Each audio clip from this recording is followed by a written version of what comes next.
પહેલા મુદ્દાની વાત કરીએ તો દ્વારકા જિલ્લામાં તંત્ર દ્વારા ડિમોલિશનની કાર્યવાહી કરાઈ હતી। દ્વારકાના આરાબડા ગામે દરિયાકાંઠા નજીક આવેલા ગેરકાયદેસર દબાણો પર બુલડોઝર ફેરવાયું, જેમાં ધાર્મિક સ્થળો સહિત આશરે 2 દબાણો દૂર કરવામાં આવ્યા। પરંતુ આ કાર્યવાહી રાજકીય વિવાદનું કારણ પણ બની છે। ડિમોલિશન મામલે પાલ આંબલિયાએ તંત્ર અને સત્તાધારી પક્ષ ભાજપ પર સવાલો ઉઠાવ્યા છે। તેમના મુજબ ચૂંટણી પૂરી થયા બાદ ભાજપ પોતાનો અસલી રંગ બતાવી રહ્યું છે અને વેરાન વિસ્તારમાં આવેલા ધાર્મિક સ્થળોને ટાર્ગેટ કરવામાં આવી રહ્યા છે।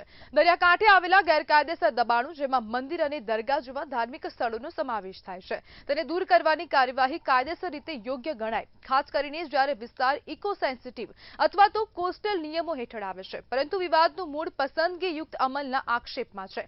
પાલ આંબલિયા સહિત વિરોધ પક્ષનો દાવો છે કે ચૂંટણી પૂર્ણ થયા બાદ જ તંત્ર વધુ આક્રમક બન્યું, જે આ રાજકીય એજન્ડા તરફ ઇશારો કરે છે। અહીં પ્રશ્ન થવા સ્વાભાવિક છે કે શું તમામ ગેરકાયદેસર દબાણો સામે સમાન રીતે કાર્યવાહી થાય છે કે પછી ધાર્મિક અથવા નબળા વર્ગોને સરળ રીતે ટાર્ગેટ બનાવવામાં આવી રહ્યા છે।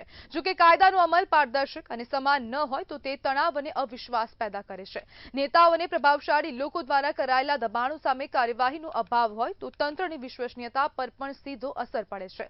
આ સ્થિતિમાં તંત્ર માટે સૌથી મોટો પડકાર એ છે કે તે કાયદાને નિષ્પક્ષ રીતે લાગુ કરે અને દરેક પ્રકારના ગેરકાયદેસર દબાણો, ભલે તે ધાર્મિક હોય કે પછી વ્યાવસાયિક હોય, તેની સામે એક સરખી કડક કાર્યવાહી કરે, ત્યારે જ જાહેર વિશ્વાસ જળવાઈ શકે છે। અને જે પ્રમાણે પાલ આંબલિયા દ્વારા આક્ષેપ કરવામાં આવ્યા છે કે હવે જે અધિકારીઓ છે, ખાસ કરીને જે નેતાઓ છે, મોટા કદના નેતા, તે લોકોના જે ગેરકાયદેસર દબાણો છે તેની ઉપર તો હવે તંત્ર દ્વારા કોઈ કાર્યવાહી થતી નથી, પરંતુ હવે માત્ર ને માત્ર જે મંદિરો છે, ધાર્મિક સ્થળો છે, તેને જ ખાસ કરીને ટાર્ગેટ કરવામાં આવી રહ્યા છે, તેવા પ્રકારના આક્ષેપ હવે કોંગ્રેસના ખેડૂત નેતા દ્વારા કરવામાં આવી રહ્યા છે। પાલ આંબલિયાએ હવે તંત્ર પર આક્ષેપ કર્યા અને સત્તા પક્ષ પર આક્ષેપો કર્યા છે અને સ્પષ્ટપણે તેમનું એવું કહેવું છે કે ચૂંટણી બાદ જ હવે સત્તા પક્ષ ભાજપે પોતાનો અસલી રંગ બતાવવાનું શરૂ કર્યું છે। જે પ્રમાણે ચૂંટણી ખતમ થઈ ગઈ ને તે બાદ તરત જ હવે આ ડિમોલિશનની કાર્યવાહી કરવામાં આવી છે। જ્યારે પાલ આંબલિયાના આરોપો છે અને આ આરોપોની સામે રાજકીય વિવાદ હવે ઉગ્ર બને તે સ્વાભાવિક વસ્તુ છે। ભાજપ દ્વારા અત્યાર સુધી કોઈ પ્રતિક્રિયા આપવામાં આવી નથી,